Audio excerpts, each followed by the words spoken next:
ఒక డాక్టర్ అవ్వాలి అంటే మినిమం 10 to 12 ఇయర్స్ పడుతుందండి, ఇంక్లూడింగ్ ఎంబీబీఎస్తో 5.5 ఇయర్స్తో. ఒక ఇంజనీర్ అవ్వాలి అంటే ఏదో ఒక స్పెషలైజేషన్లో 4 ఇయర్స్ మినిమం టైం పడుతుందండి ఆఫ్టర్ ఇంటర్. ఒక బిజినెస్ పెట్టారు, అదొక ప్రాఫిటబుల్ బిజినెస్ లాగా ఎస్టాబ్లిష్ కావాలి అంటే మినిమం 2 to 5 ఇయర్స్ పడుతుందండి.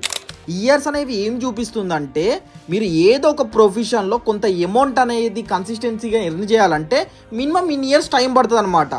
అంటే తెలుస్తుంది కదా, ఏ ప్రొఫెషన్లో అయినా మీకు అమౌంట్ అనేది రావాలంటే విత్ ఇన్ సెకండ్స్లో రాదు, కొంత టైం అనేది ఇన్వెస్ట్ చేయాలి.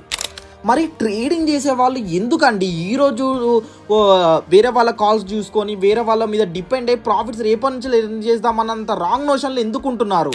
కాబట్టి ట్రేడింగ్కి కూడా కొంత టైం అనేది ఇన్వెస్ట్ చేయండి. మినిమం ఒక 1 year 2 years ఇన్వెస్ట్ చేస్తేనే మీరు కన్సిస్టెన్సీ ప్రాఫిట్స్ అనేవి చూడగలుగుతారు.